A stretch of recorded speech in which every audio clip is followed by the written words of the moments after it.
Good morning to you all. Oh, you're all awake, you've had your coffee, good. Right. My job today is to actually set the scene for this event, and it's my pleasure to be here at the first joint event like this. It's an absolute honor. When I was asked to do it, I sort of fell off my chair at the time. When I pulled myself around, I thought, okay, you know what, this is a big one, so let's step up my game and actually come out and do this one. Now, as it says up there, I'm a doctor from the University of Brighton, one of the most diverse cities in the world, or in the UK at least, put it that way. I don't know about the world, because I haven't traveled that much. Where we actually work a lot with diversity, and I get to work on a course there, psychodynamic psychotherapy, and one of the weekends that I run down there is actually based around difference and diversity. So we spend a lot of time talking about difference, otherness, stereotyping, othering, terms that I will use today in this lecture. So I'm going to be feeding you a lot of information, hopefully not too much, but I also want to make it a bit of fun as well, because it's a big topic, this one. And this is why you're all here, it sounds like. Now, the difficulty with a talk like this, I could have started this presentation anywhere, basically. When I drafted these slides, like a week or so ago, I had all sorts of ideas about talking about the horrible incident in New Zealand, which is up there as well, the Me Too movement, trans rights, and also the wonderful Charlottesville riots a couple of years back now with the KKK. We could have started from any point. Then Danny Baker comes along and blows all my slides out of the water. So I probably should have just started there, to be honest. Difference and diversity, racism, prejudice, these are all around us all the time. And if we're going to be talking about this in our therapy, we need to be able to acknowledge that actually they're there, they are an experience for our clients. We encounter them every single day. One of the things I always tell my students is, and I'll say it to yourselves, there isn't a person in this room at this moment who doesn't have an experience of being the other, who doesn't have an experience of being different, who hasn't been stereotyped, who hasn't been had some sort of prejudicial comment made about them in some way, shape, or form. You would all have experienced that. For those of you who say, no, not me, I'm going to remind you of when it's going to happen, okay? That's my job today. But I want to start with a quick question, a straw poll. On your counseling courses, or psychotherapy courses, how much time did you spend exploring difference and diversity? I'm going to start at 2 days. I love that, not a single hand. 1 day. Oh no, I was more than 2 days. You were more than 2 days. Oh right, you were going up, are we? Great, on your courses. Okay, let's go up from 2 days. Zero. So some of you got 0. Anyone in between 2 days and 0? I'll come back to this in a second. It was implicit in a lot of things that weren't labelled. Right, thank you, and that's actually quite important. Any more in between 2 days and 0? Like a day, a few hours? Great. Above 2 days, how long did you get on? Anyone want to shout out? A term. You actually had a term on difference and diversity. I'm coming to your course. It's not this country. It was in this country. There you go, there you go. That's what I like about presentations like this. You all get very enthusiastic. Good. Brilliant. So it's a real mixed bag. That says an awful lot about how difficult this topic is. We're not really sure what to do with it. I think your point earlier on about it's actually implicit in all we do is actually really well made. Difference is all around us. The French philosopher Gilles Deleuze, in the book, I think it was called Difference and Repetition, actually talks about identity being built from difference. You can't really know who you are unless you're able to embrace your sense of otherness. That makes sense. So it's always there. We just tend to turn away from it. Now, when I was asked to do this presentation, my lovely colleague said, could you talk about political correctness? At which point my librarian shrinked, and because they know I just take out all the books. And they're all by my bedside table. I'm sure half of you do this as well. They just never get read. But I took out a lot of books and actually started to read about political correctness and try to understand what's gone wrong within the political correct sort of field. Because you've all seen the anti-PC lobby out there talking about how political correctness is not the right way forward. It's led to all sorts of forms of censorship and so on. And there is a problem. These quotes here I think are really quite important though. I think the bottom one here, Doris Lessing, talks a bit about actually the negative side of PC, the far right and their views on the political correct sort of lobby. Whereas the top quote there from Toni Morrison, which I think is actually a lot more prevalent, a lot more necessary for us to explore, actually looks at the idea of political correctness in its original form is actually just about us being able to self-identify. The early slide that I showed you from Simone de Beauvoir, where the woman was seen as the other, as the nothingness in relation to the absolute, is actually quite important. We don't exist as the other in this sort of culture. But what Toni Morrison is saying here is actually we have an identity. It's about us giving ourselves back that identity as the other. Stuart Hall, bless him, brilliant writer. And in a book that he published in the 1990s, or a chapter from a book he published in the 1990s, wrote a bit about political correctness. But he was doing it in a time of the GLC, the Labour Party, and so on, where the political correctness was used as a political tool to counteract the movement of the conservatives and the right. And he sort of argues here that actually it was the wrong thing to do. As the quote there from Audre Lorde says, you can't fight a political sort of movement using the same tools that they're using. You had to find a different way. So what we sort of ended up with is a PC sort of culture which silenced the right, so much so that now we have the likes of, I have to go through a lecture without mentioning his name, Donald Trump, and the far right rising to the surface again, feeling the need to speak out against the PC sort of lobby. There's a trap. The left and the right are caught in this sort of unbreakable cycle of jousting for the minds and hearts of everybody else left in between. We're sort of caught out there in a way. And Stuart Hall, when he talked about this in the 1990s. Now I'm mentioning it now in 2019. The same cycle's repeating itself. Now, one of the great things about political correctness, though, if I come back to the original point, is, and that's that last part here, is actually, in its origins, it was about self-identity, a feminist narrative about what is it to be woman.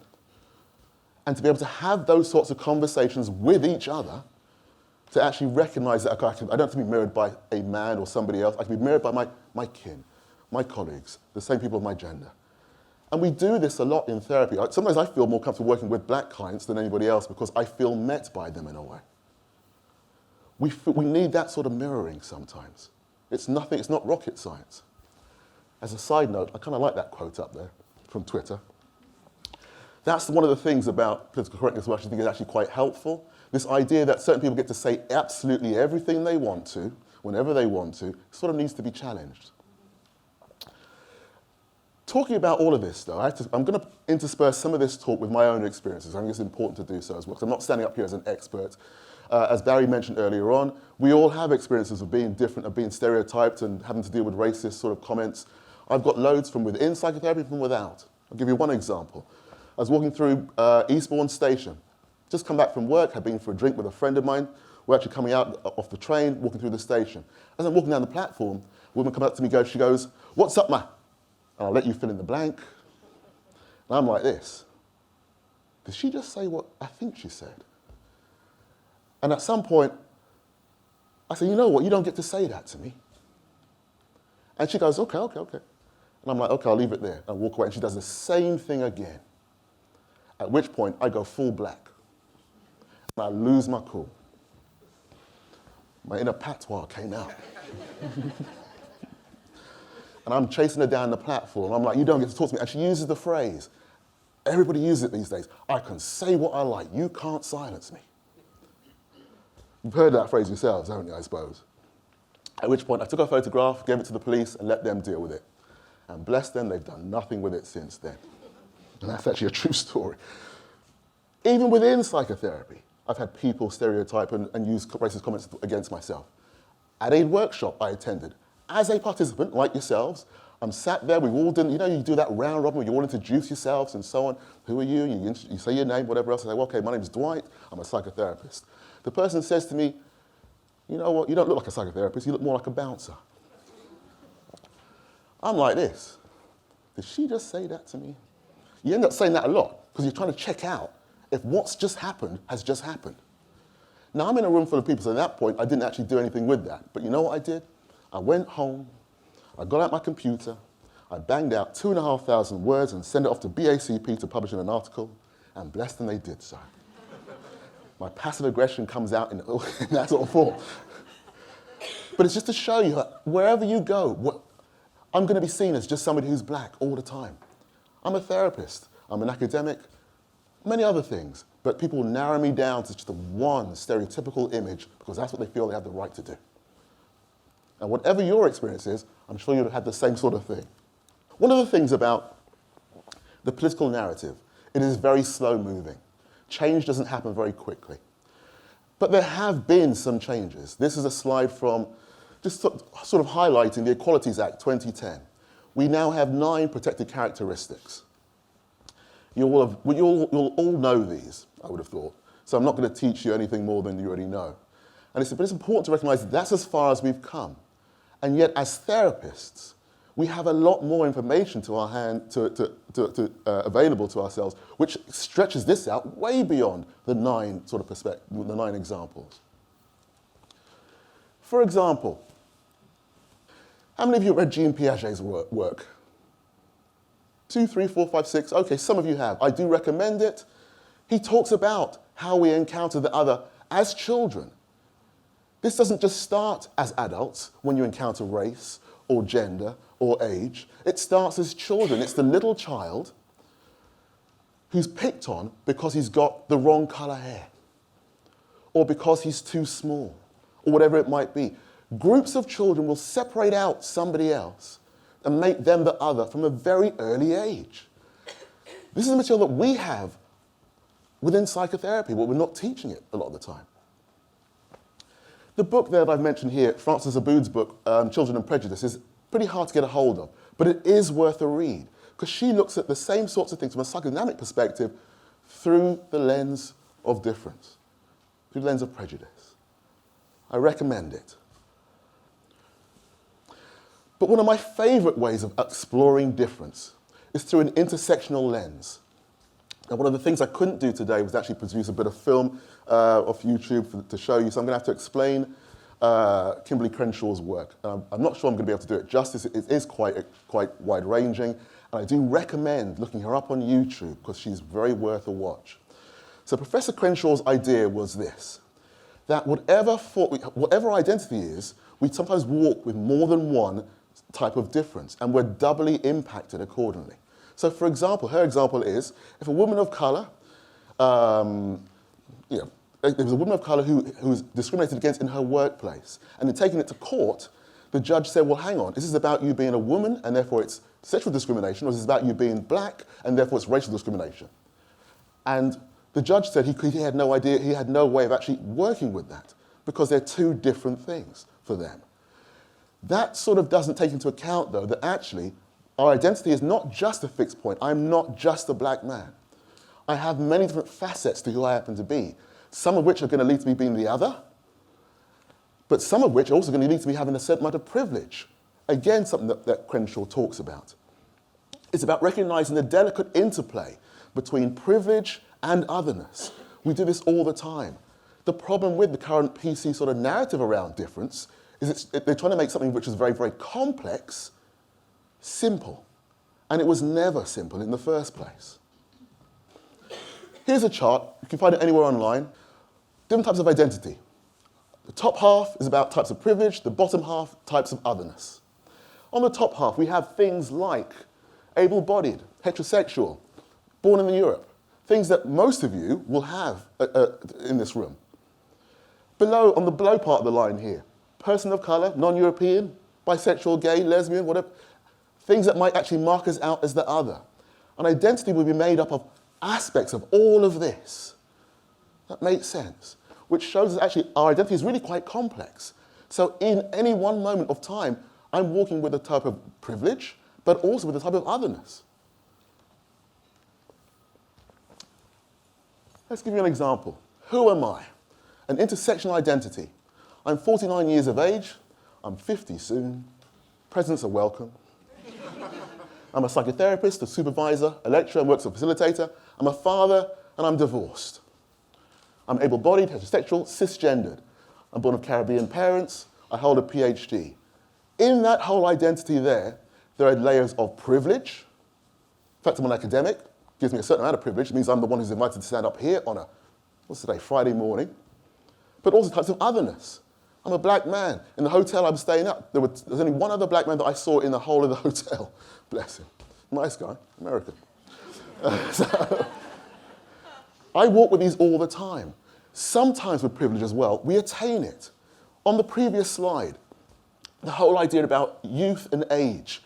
This is a culture where we don't like to acknowledge the elderly. We actually start to marginalize them in a way. They are often seen as the other. So we value youth. And yet that only lasts so long. The culture of youth where we actually try and, oh, you know, I'm going to get some filler, I'm going to get some this uplift, that tuck, this, whatever it might be, to try and maintain my sense of youth, in a way, is like trying to retain one's sense of privilege, as opposed to embracing the fact that actually you're going to be on the outside in this particular culture. Somebody said to me recently, well, you're an academic, Dwight, but what if you're in a room with a bunch of builders? I said, well, yeah, I'm going to be the outsider. They're not going to want to hear me talk about academia or whatever else. They'll probably laugh me out the room. These things come up constantly, wherever we are. We're so misattuned or desensitized to them, we don't even recognize they're there. But our clients do. That's my important point. Also, the t-shirt, for some of you, what's the answer? Thank you. Hip-hop fans, at last, my gosh. Othering. Now, I'm using the term othering, but this could be like stereotyping and so on. Again, from within the world of sociology, that quote up there is really quite important. Basically, when we other somebody, when we actually make them into just one aspect of this complex identity that they always hold, that's othering. If someone wants to see me just as a black man and project whatever they need to onto myself, then everything else that I happen to be becomes the other. It gets pushed into the unconscious. But we can also do this to ourselves. In my research many years ago, in Difference and Otherness, I interviewed somebody whose parents had survived the Second World War. They'd escaped the camps, they came to the UK, they went to live in Scotland. And living in Scotland, they changed their name because they didn't want to be picked out as Jewish. So therefore, in hiding who they were, that part of themselves, they wanted to fit in. In a way, that's a form of self-othering. We all do it. Maya Angelou has this wonderful story that she talks about where, as a person of color, when you leave the home in the morning, you put down any sort of semblance of how you might be normally, gregarious, having a laugh with your siblings, whatever it might be, and you put on that cloak because you're in a world that's afraid of you and wary of you. So you self-other. You hide who you are to fit in, so you're not going to get picked on. It happens a lot. This is important to recognize. And it's also important to recognize, this is another example of the same sort of thing. Now, Martin Buber's work is really important around this sort of topic area. Martin Buber wrote a wonderful book called I and Thou, which posits two main types of relationship. And I'm borrowing his sort of work to show you how this can play itself out. The I and Thou relationship is basically one of mutuality, where I see you for who you are, and I respect you for who you are, and vice versa. But the I and It relationship, which is the other one that he talks about, involves me using you for my own benefit. Simplistic example. If I take a twig off a tree and then fashion it into a sword or an arrow, whatever it is, and then use that, that's not what that twig's original role was supposed to be. I've used it for something else. I've made it serve me in a way. And often when we other somebody else, we're making them serve our needs. So the woman who, for example, saw me as a bouncer needed me to play that role out for her. Over the most simple of things. I think I was wearing a black tank top, guns showing, whatever else. And she decided, okay, you know what? I'm afraid of him. I'm going to reduce him down into something I can manage. That's not who I am. The I-thou relationship is hopefully one that we find within therapy. You'd have thought. I remember once somebody coming to see me for their first session, and they said to me that their previous therapist had said to them, it must be very hard for you, it's a woman of color, she said, it must be very hard for you to find a partner because all black men are very useless in relationships. Yeah, I know, I get it all. You know, this is the thing. It wasn't about me. It's one of those things, you talk about difference a lot, and people come to talk to you about difference a lot. So I have to hear all the horror stories that go with it. Probably have to write a book at some point. Now, we spend a lot of time, myself and that client, actually unpacking what this previous therapist had done, what had left her with, that sense of being othered. Because actually she didn't go back after that, she was furious. But didn't feel she was able to say it. It's important. And sometimes when we feel like we're marginalized, be it on our courses, in our work, in life, we don't feel like we've got a voice. I was once working with a student who was writing an essay on attachment theory, again, a woman of colour, but she wanted to write it from an Afrocentric perspective. She wanted to critique Bowlby and Winnicott's work, but she was afraid that if she did so, they would marginalise her and kick her out the course.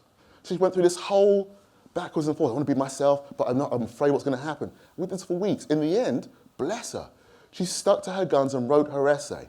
But the most important thing was she got an A, because they loved the fact that actually she wanted to be herself and she brought something new to the table. Often, that's the other part to it, even though we're talking about how it is in the wider world, sometimes on courses, this need to be part of us, to be who we are, is important. Part of a psychotherapy training, in my experience, I'm talking to my director about this, is about becoming a better person within oneself. It's not just about learning the skills to be a therapist. Who am I? How do I need to develop?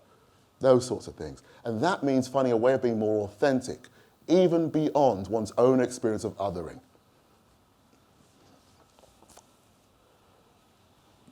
Sandra Harding, and this is important because it's where you all come in around this point. Sandra Harding's work around standpoint theory, which has its critiques, but I kind of like it, is important to recognize here. Now, one of the things she talks about is, as the other, we have a unique experience on the world that often isn't heard or recognized. It's a bit like Edward Said talks about this actually. He talks about the intellectual as the other, and how the intellectual is able to feed back to society what society is was unable to see. It's there to critique it. In a way, academia was supposed to do that a long time ago. I'm not sure it still has that sort of role. Whole different thing. As the other, you also have a voice. And it's tapping into that voice, which is what today is all about to some degree. Remembering what that voice means for you and what it means for psychotherapy. Any of you Prince fans? I like you lot even more. Right. Not the most regular of people. Fairly androgynous. Did his own thing, produced his own sort of music. It's hard to define his genre half the time. And yet, became part of the mainstream. Culture needs the other in order for it to grow and expand in a way. It doesn't exist without it. Otherwise, culture it stagnates ultimately. It needs the other. So your role in embracing your own sort of difference, I'd really encourage you to pick it up. Let me give you some examples from my own sort of work about what can happen when we other ourselves and what can also happen when we actually tap into that sort of voice. Now, during my sort of doctoral process several years ago now, thankfully, I interviewed 25 people about their own experience of being different, of being the other, of being the outsider. And I work transpersonally, which means that I get to use a lot of creative techniques, sand work, drawing, visualization, that sort of thing. And as part of my research, what I did is I asked my participants about their experience, and then we did some work around drawing that experience. Tell us about it and draw it for me. This is one example here from a chap called Carl, gay, white man, mid-40s. Well, he told me a story from when he was a child, basically. He was picked on for being seen as overly effeminate. So much so that he just felt marginalized and ostracized, didn't have many friends at school, and this is what he would do though. I got into drawing female figures, and I would draw them and change things about them, but once I'd finished with them, I'd put them in the bin. I didn't want them to be found out, and I didn't want to show anyone. I think it was just a way of me expressing that feminine side of me that I was ashamed of as well. So I think this was a way of expressing that, but cloaking it in a lot of darkness. And what he's drawn up there is a woman on the banks of the Styx, with death on a boat coming to collect her. You see how powerful that is? When we are othered, we literally kill off something within ourselves. I'm leaving that statement hanging in the air, because it's really we don't always realize what we're doing to ourselves, but that's how powerful it is. I'll give you another example. Alessandra, again, mid-40s, was born in Venezuela, within a little Jewish community there, and was traveling through Buenos Aires, during a time when there was I think a bomb had gone off at a Jewish center there, and she was in a cab on her way to the airport at the time when this came across the news in the cab. And she says the following, she says, well, have you seen the pianist? Well, it's in the film. It's this family, they're in the house on the top floor, and the people in the SS uniforms. And they knock on the door, and they found these people up there, and they start treating them badly. There's a grandfather in a wheelchair, and they just literally throw him out of the window into the winter. A totally defenseless person. It just makes me tearful, so much like so that I couldn't watch this after that. She was left with an internalized sense of killing off her Jewish identity from her experience. One of the most beautiful things I find about working with difference is doing it on one's own self. Now, some of you went, oh, bless, didn't you? Why? It's cute. Children are lovely. Anybody counter that? All right, I'm going to run with that and then tear it apart in a second. That's me aged about 4 or 5 years of age, okay? Far more hair for a start. In a white sailor's outfit. I took this to my therapist at one point, and he said to me, you know what, Dwight, you don't look particularly happy in that picture. And he was sort of right. It reminded me of a time where it wasn't okay for me to be myself. Now, my father came over here during the Second World War. My mother came as part of the Windrush generation. They met during their time here. But they wanted to fit in. They wanted to be English. One way of trying to achieve that is by making your poor 4-year-old child dress up like Popeye. Now, there isn't a Navy in Jamaica or Trinidad. They have a Coast Guard, several hundred people. That's about it. But that's what they wanted me to look like, to help me to fit in a way. So you start to see how othering starts at a very early age. Yes, it's a great picture and it looks very cute and so on.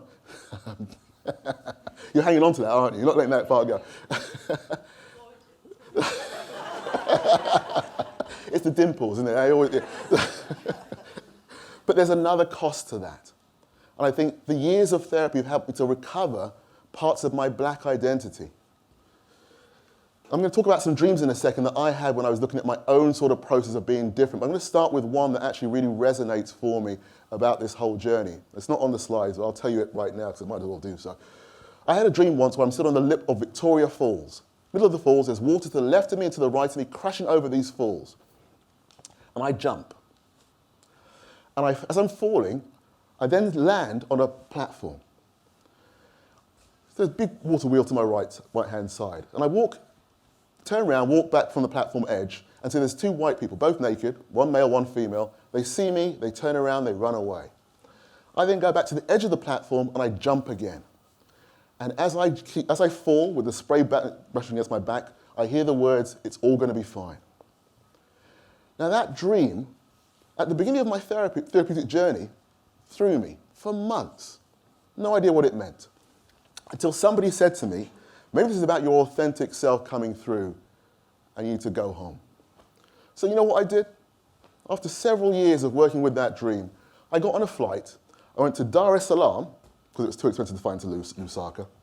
I took a train across from Tanzania to Zambia, a bus down to Victoria Falls, and sat opposite the falls to embrace that dream, and cried like a child.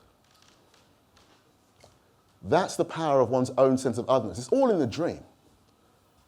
The conditioning, the fact that actually those sort of white characters needed to disappear in a way.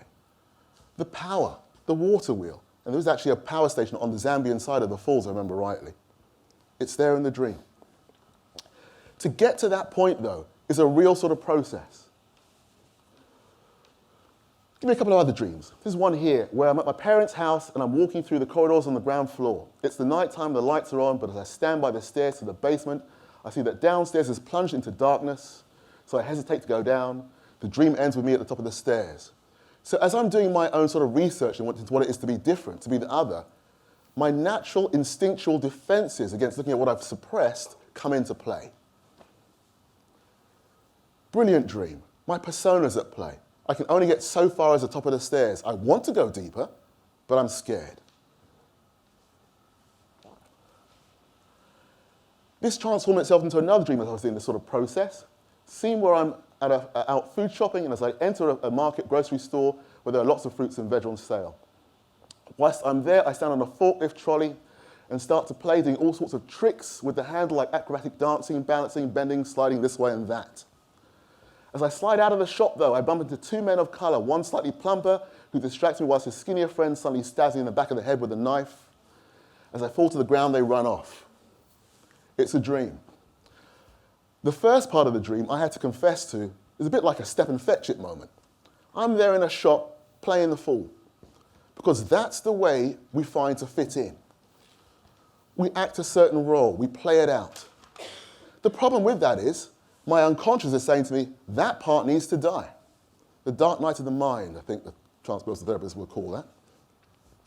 So something comes in to puncture my egoic sense of self.